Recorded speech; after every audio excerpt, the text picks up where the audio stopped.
So our next presentation is by the City of Fort Collins.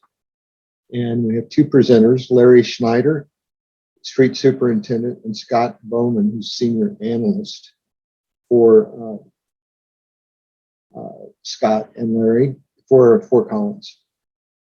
Larry has been named to the top 10 Public Works Leaders of the Year by American Public Works Association. He started working for the city as a street crew chief in 1980, and in 1982 became a street superintendent when he oversees all street department operations, including street material program, snow removal, sweeping, graffiti removal, crushing operations, traffic control, maintenance of all the road shoulders, medians, and alleys. Under Mr. Snyder's leadership, Fort Collins became a nationally recognized leader in innovation of snow operations, including equipment, materials, technology, training, and storage facilities. Scott Bowman is a senior analyst for City of Fort Collins. Scott has worked in the information technology field over the last 34 years at the city, and during that time has been involved in all aspects of technology, primarily specializing in AVL and asset management applications. We've been fortunate to work with the City of Fort Collins since the late 90s on these type of applications and grown together. And they truly are a leader in this community and what they do. So with that, I'd like to ask Scott and Larry to join, and we'll share the results of the poll after they speak. Thanks, Brant. All right. Yeah, thank you, Brant. Appreciate that opening. And let me just tell you a little bit about, I think the poll questions popped up there, but I'm going to tell you a little bit about Fort Collins, just so you have a little background information here. Fort Collins is about 60 miles north of Denver, population 174,000 people. And Fort Collins is one of 3 agencies across the United States that has won the Malcolm Baldrige Award. The Malcolm Baldrige Award really is about the improved quality of services that you provide to your communities or businesses. So we're real proud of that. So some of the activities and programs that we have. Next, Scott. Yeah. And Brent mentioned a bunch of those. And one of the things I do want to point out that Brent talked about is we have been partners with CompassCom since the late 90s. We were one of a couple agencies that actually had AVL in the state of Colorado back in the 90s. And we've been partnering with CompassCom to continually look for ways to improve this over the years. So it's been a good partnership for us, and we've definitely benefited from that. So everything you see in these activities that we're showing here, really, all these activities, we have AVL equipped on all of our equipment. And the purpose of that really is so that we can kind of track where everything's at, what's going on. And we're going to dive into that a little bit more. We're going to get into every program because we don't have the time, but we're definitely going to share some examples with you and kind of talk about some of the programs that we have in streets. Next, Scott. Fort Collins has about 574 miles of center main lane miles of roadway that we maintain. And then if you look at all the lane miles, we have 1,986 lane miles. Next, Scott. I'm going to jump into sweeping here. We'll start with it. Sweeping is obviously a big thing for any community when you talk about cleanliness. All of our sweepers are equipped with AVL. You can see over on the left-hand side there, basically our sweeping schedule that we have as we sweep major arterials of downtown, collectors, and residential streets. One of the things that we really embarked on was the fact that when we started looking at AVL was we didn't have a good feel of what we were accomplishing for sweeping in terms of how much we could get done in a day. How efficient were we? So by putting AVL on this, we're able to capture all that data, so we know exactly what we're sweeping. We also have added Some other features that we put on our sweepers where we're actually capturing now how many tons of material that we pick up. We capture that on a daily basis per sweeper. We also capture video footage now that we have so that we can identify how much curb line we actually sweep. These all benefit us because it's really important for us to see how much material that we can actually keep out of the waterways. And it also helps our stormwater personnel in terms of how much debris they have to clean out of the storm inlets. Next, Scott. What you see here is really kind of all of our zones that we have. We've got 20 zones that we have in the city, 10 on the west side of the city and 10 on the east side of the city. One of the things that we try to do is on our website is we really post when we're going to be in their area sweeping so that people can move their vehicles out of the way so that we can get to the curb. That's been very helpful. And we've been able to capture this data with AVL so that we can determine really how efficient we can be and how long it will take us to sweep a zone. So by using that data, it really kind of helps us communicate better with the city. So Scott's going to share with you just a couple examples of some of the data we capture with AVL. All right, thanks, Larry. So on our sweeper, we have a broom up and broom down sensor. And what you're seeing here on this map is red is broom down, and the purple color, the breadcrumbs, is broom up. So we can kind of track, what roads we've done and swept, and keep to those schedules for the zones. And again, the crew chiefs can play this back. This is with the Compass Track software that you're looking at. And, they can select one or multiple sweepers. We have 5 sweepers that have AVL on them that we use. And we typically will run reports about, how much was the broom down or the broom up during a certain day. And again, this is just an example with one of the sweepers on one of the days. And kind of what's circled is, how many miles was the broom down? In this case, like 15, broom up 25, or maybe you're looking at the duration of the hours for the broom down time or broom up. So that kind of gives the crew chief an idea of how well are we doing out there during the daily operations. Now, in this case, Larry and I looked at it and we're like, wow, that seems like a lot of miles that the broom was up. So we kind of questioned the crew chief, and he's like, well, let's take a look at the playback mode for the Compass Track.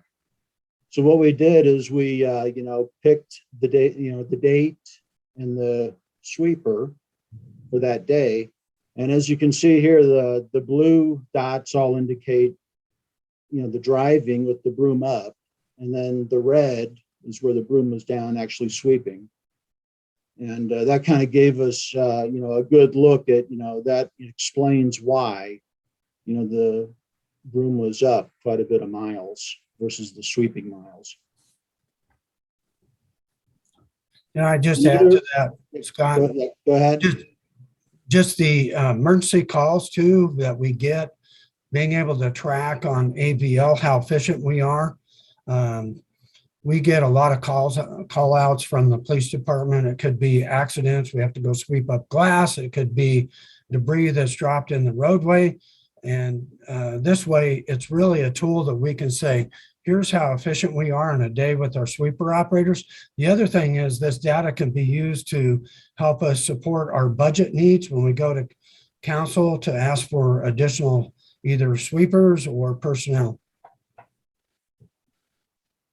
Yeah, good points. And then also we'll track the miles. So this is one of our key performance indicators for sweeping. So each month we do a report that shows the total miles of broom down. So I know, in the past, years ago, because like Larry said, we've been using AVL and we've been using, Compass Track, Compass Com quite a number of years. In the past, the drivers would just write down, hey, I drove this many miles today, X number of miles, but we didn't know if the broom was up or down. So what we do now is, daily, we know how many miles the broom was down doing, performing sweeping out there. So we can plot, month to month, how many miles are broom down swept. And this is 2021. And if you add up all these bars, it'd be about 14,500 lane miles of sweeping. Also, one of the things that we would do is we have iPads, and this here is using the Geo event from ESRI, and Compass Comms software talks to that. It has a connector. So our GIS department puts together these maps. So they grab this live data coming in, and then they, they'll take it, and then we can put it out to a map that can be pulled up, outside of our, city network. So this example, the sweeper operator will take an iPad out with them in their sweeper, and they can pull up and see what they swept like the day before. They can go up to like 10 days in the past. And where that becomes important is over maybe a weekend. They're not positive on a Monday morning, like where did I leave off sweeping in that neighborhood? So this here is an example where the operator can take a look and see what they've done. And all these little breadcrumbs here on the map is what they've done for a certain day. And then they can, continue on and hit those streets in that neighborhood that they didn't do. And where this has become important to do is that folks will call in and say, hey, you didn't sweep my street today. So because we have these all in zones, the neighbors know, the neighborhood folks know, like, yeah, you're going to be sweeping in my neighborhood on these dates. And we also, like Larry said, on our city website, you can go and like put in an email address, and you'll get alerted like that we're going to be sweeping in your zone. And so we've gotten calls like, hey, you missed my street. So this is another way to help, with some automation stuff and using the Geo Event connector tied into the city GIS department of how we can, just be more efficient, make sure, taking care of the customers. We also, in order to be more efficient when we sweep, we have roll-offs that we use. And this one roll-off kind of that I circled, that's the GPS unit. That thing reports back once a day, every day, just the location of that roll-off. And we'll take these roll-offs and we'll put them out in the neighborhoods, or maybe like a parking lot of a park in the neighborhood. And we'll leave it there so that the sweepers can be more efficient. They don't have to drive all the way back into the yard to dump their load. They can sweep and then go to the roll-off and dump. And also, you don't need to have like a truck driver like on standby all day long while they're sweeping, where a truck driver would have to pull up, to the sweeper and dump.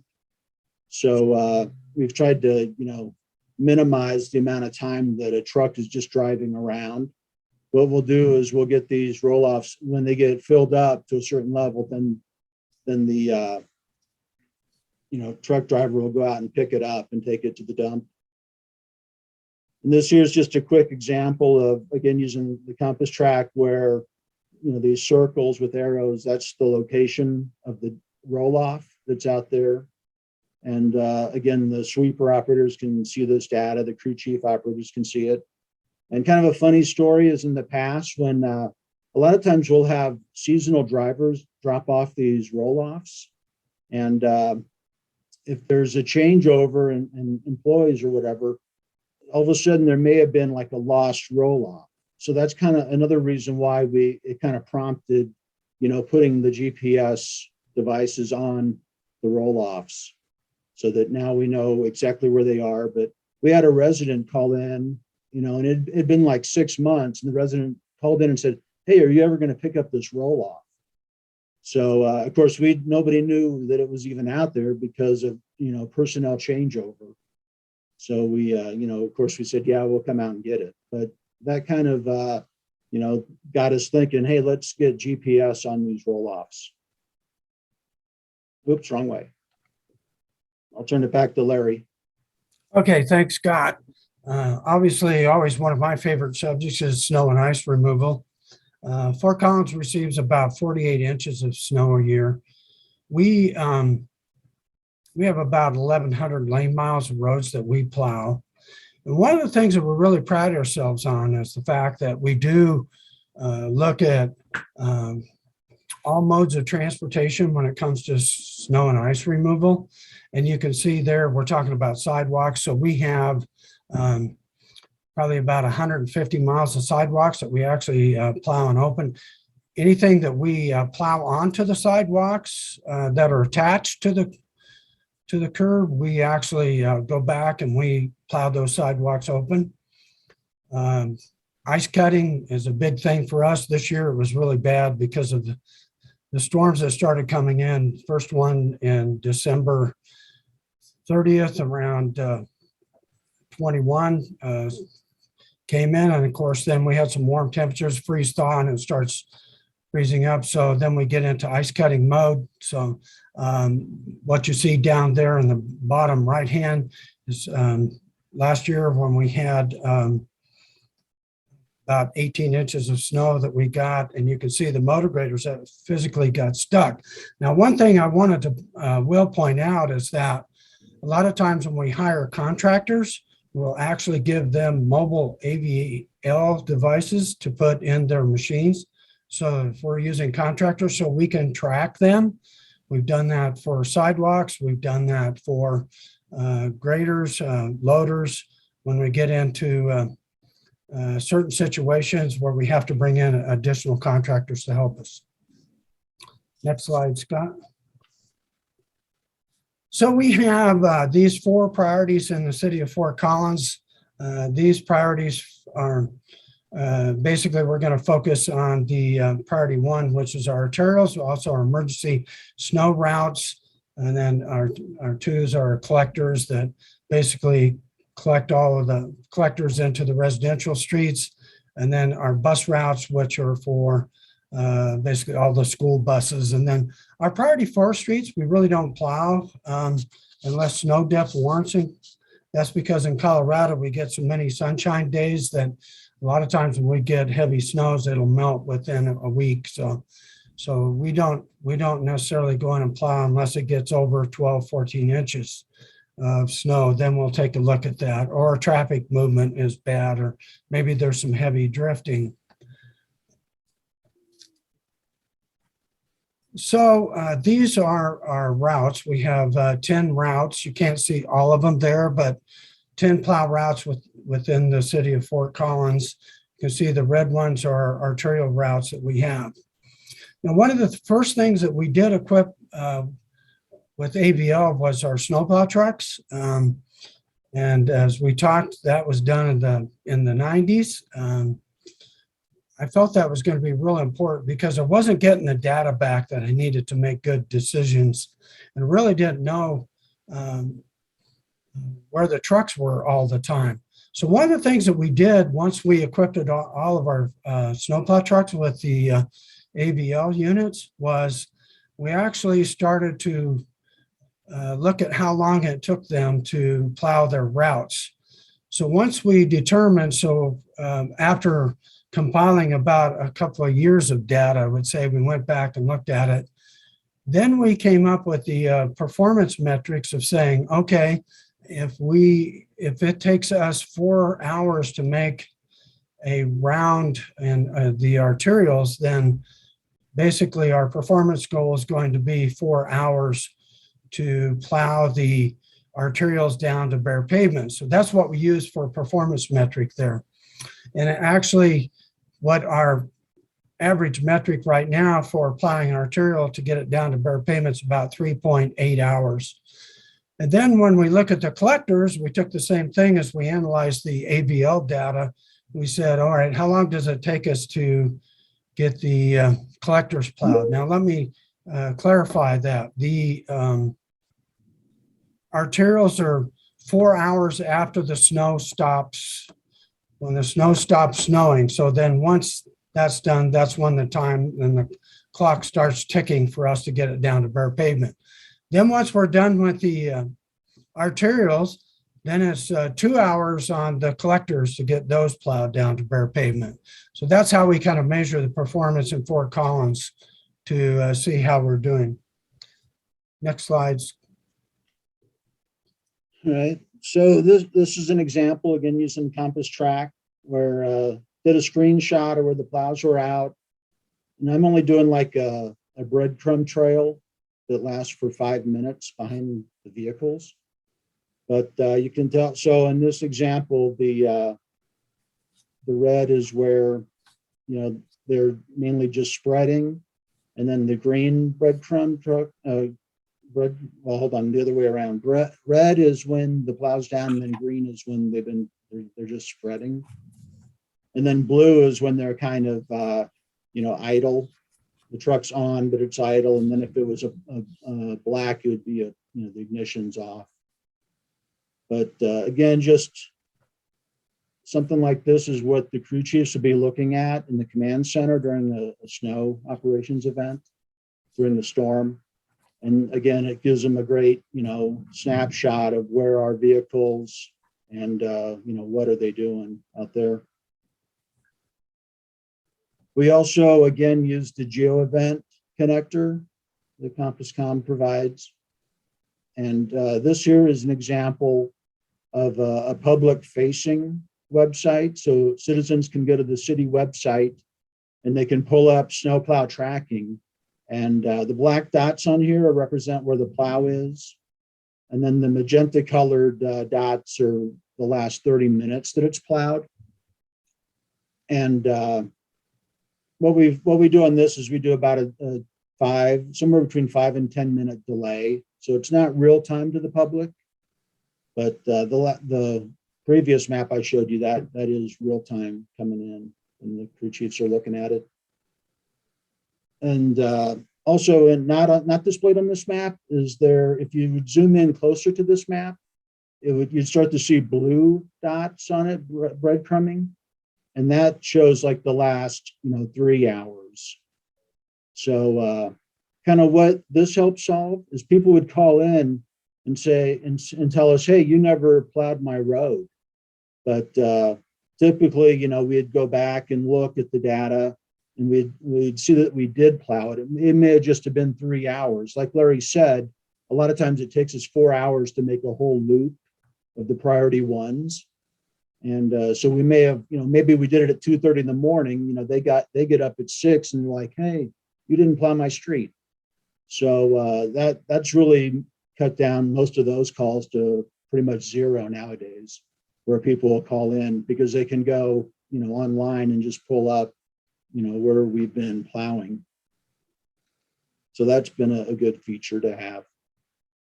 We also use the Geo Event Connector, again, coupled with their GIS department, to do like a real-time map for the crew chiefs. And they can pull this up on their, you know, their iPhone or their iPad, and, you know, whether they're in-house or out in the field. So this is where the crew chiefs are like, hey, Scott, when I'm out driving around, I just want like a quick way to see, you know, to look at my phone or iPad, you know, not while they're driving, but, you know, when they're in the field, pull it up. So again, you know, they can just do all that wirelessly, and it gives them a real quick snapshot of what trucks are where during the storm. And then kind of like, you know, Randy explained about how they have their Compass AVL, Compass Track, you know, tied into their spreader controllers. So we do the same thing here. All of our spreader controllers are certified power. And we do have that connection where we get the data, you know, of the material rates and also material totals. We also get plow up, plow down. And we make use of this data, you know, like Larry mentioned, you know, try to figure out how well we're doing when we're fighting the storm, and to know how much material is getting applied on, you know, pretty much every street segment we know. And all I did is right here, and we have a dashboard as well, like Randy had. that kind of shows total miles, material. I didn't do a screenshot of one because I didn't take one during the middle of the storm. So I didn't have really anything good to show at this point, but I'll have to, note to self to do a screenshot the next snowstorm. But this here is a quick report. We might want to know how much did one of the trucks spread during their shift. So all I did is I just picked February 23rd and did like one of our shifts, midnight to noon. And in this example, that truck put out 6,445 gallons of de-icer. This here is just a more encompassing, shows like all of the plows, like what all did the plows do material-wise during that same time frame and date. And in this case, we can, where I've circled it, you can see the total amount of pounds of salt that was applied, a little over 61,000, and a little over 29,000 gallons of de-icer. So again, just a good way to kind of see how well we're doing and how much material is getting applied. And I just wanted to add something real quick, Scott, to that somebody had asked a question about calibration. Obviously, we calibrate our equipment. Our shop does that for us to calibrate the granular and the liquid. But we also have another way to check what the trucks are using. When we load our granular products into our trucks, all of our loaders have scales on them, and the scale then measures how much product goes into the truck. So each truck number is entered into the scale that's on the loader, and then that's sent wirelessly back to our server back here so that we can also see how much product each truck's taking out. Then we can compare that to what they're putting down. The same thing kind of with the liquids, because our facility's set up where the drivers can pull up and they kind of punch in whatever product they want. It's like going to a gas station, and then it measures how much liquid each truck takes out every time they come into the yard. Yeah, and that's a good point, Larry, because we do count, kind of reconcile those numbers at the end of each storm and see, is everything making sense? And just to make sure that things are calibrated with the spreaders.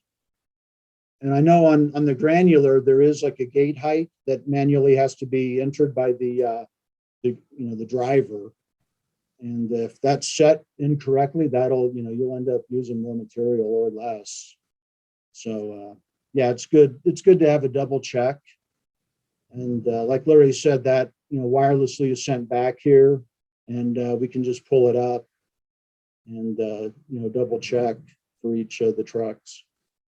So what I wanted to do here is I wanted to do just a quick example of an incident. So typically after each storm, we always get some calls in of saying, hey, you might have been speeding. You may have, knocked over my fence, a mailbox. You sideswiped my car and hit a mirror, those kinds of things. And so what we do is we'll use AVL. And a lot of times in the past, we've, when a crew chief is talking to the citizen about the issue, as soon as the crew chief is like, well, we do track all of our vehicles, then a lot of times the people just drop it. They're like, oh, well, maybe it was the state, maybe it's the county. But in those times when, people are just kind of thinking they'll, maybe try to get away with something. But usually the minute you say, yeah, we track all of our snowplows, then a lot of times things get dropped. But this here is an example of a hit mailbox. Someone called in, they're like, hey, when I left my house this morning at 7 a.m., my mailbox was there and standing. When I came home, 6 at night, 5 at night, it was, laid over, it was knocked down. And, hey, you guys did it. So that, that was kind of the thing that comes in, the call that comes in. And usually it's like a day later or so, or the next day or 2 days. It just depends on the incident. But a lot of times we always kind of have to look back. So it's always good to, that we keep all this data and we can do playbacks with the Compass Track.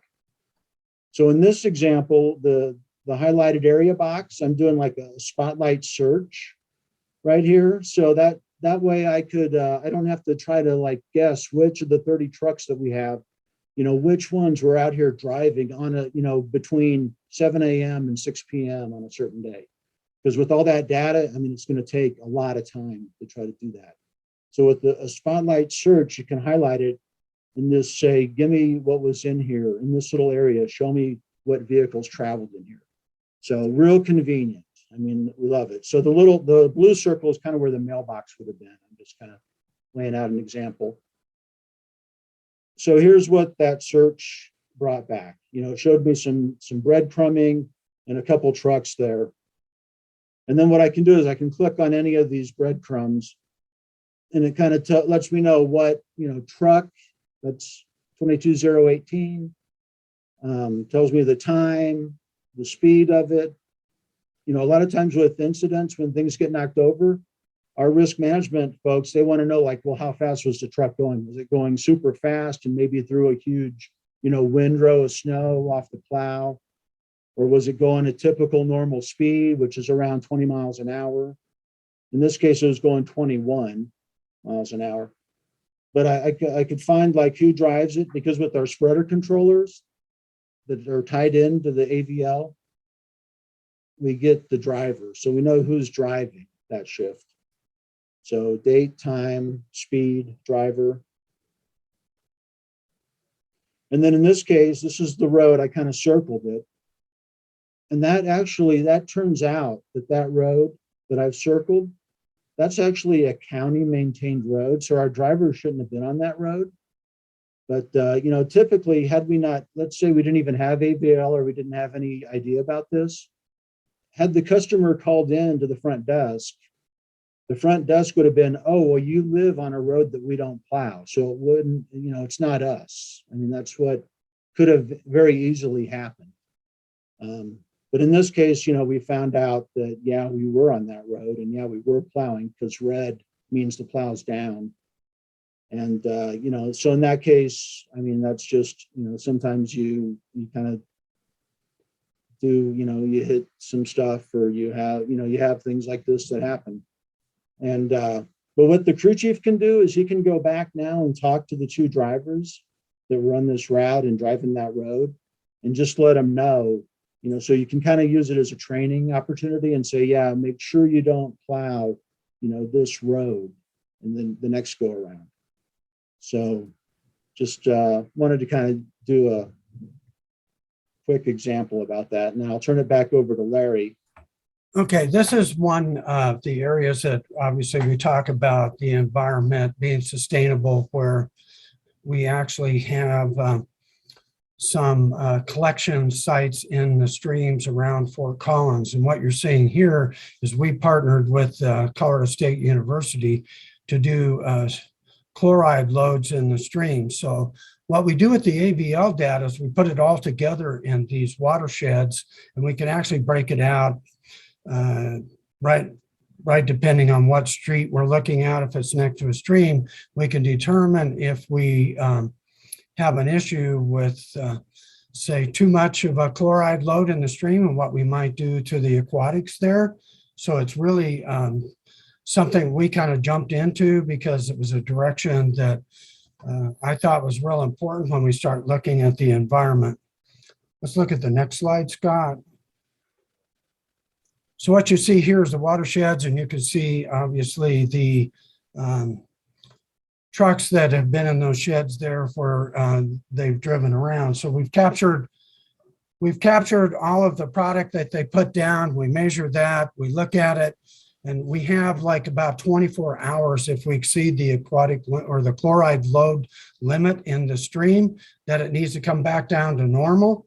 So with this data now, we can actually measure that. And it's been very helpful for us to go back and to analyze what operators there. Some operators, they want to just kind of crank up the old salt or the liquids because they think more is better. So this way we can go back and have conversations with them about how much product they're using. So this has been very useful for us. We actually put out a report. You can actually get online and probably type in, Fort Collins Colorado Stormwater Center study, and you could see a full report there with all the data.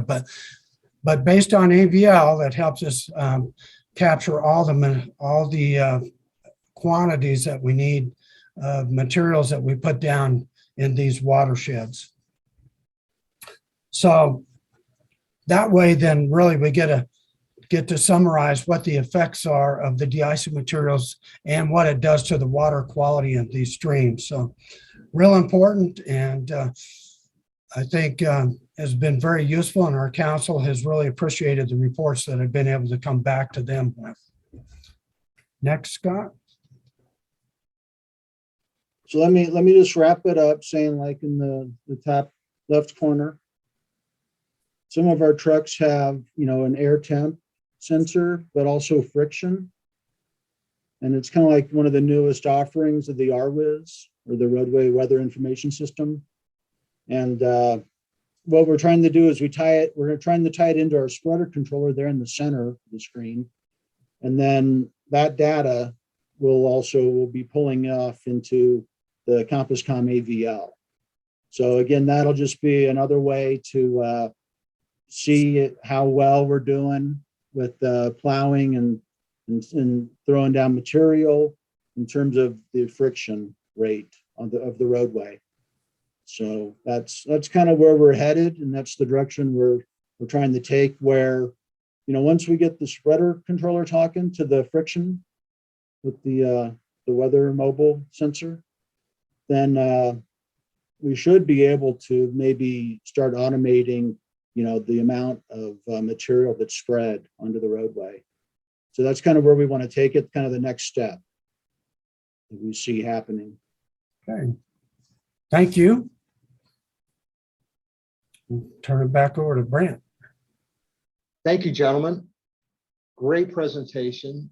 Covered a lot of ground there as well, from tracking to materials to so many things that are important today. And the sweeping part is really, you all have been some of the best at sweeping that I've seen in the industry. So I have a couple questions, and the question, I'm going to rephrase it a little bit. Can you track when the broom is on and off on each sweeper? And the answer is yes. You monitor broom up and down on each sweeper real time and collect that data. Is that right, Larry? Yes, that's true, Brent. We can capture that data for each sweeper. Okay. And then you can see it on the map. You can generate the sweeping reports with it. And I think that's been helpful. And then one other question is, how do you track the amount of materials that the sweeper picks up? How do you measure the amount of materials in the bins, I guess? So the way we track the amount of materials in these sweepers, we actually have a scale on every one of our sweepers. So it scales out the amount of material, and then it captures that data, and then it can send it back to our server. Okay. And I know one of the reasons for the portable roll-offs is so you had them located out where they could dump it and not have to deadhead a lot of miles to do that. And I think, and also you have your hydrant locations in your GIS, so you can see those. So that helped, I think, eliminate a lot of miles for you, didn't it? It does. And that's a good point, Brent. We didn't talk about that much, but the sweepers, when they have to basically load up with water, they know where the nearest hydrant is if they're in that neighborhood. Yeah, another thing people do too is they'll track broom down and sweeping speed, because as I understand it, the sweeper is not very effective when you go over certain speeds sweeping. Is that right? Yeah, that's correct. High-speed sweeping doesn't work very well. Yeah, and we have alerts for that too, so you can be notified in real time when that's happening. Well, Larry, thank you so much.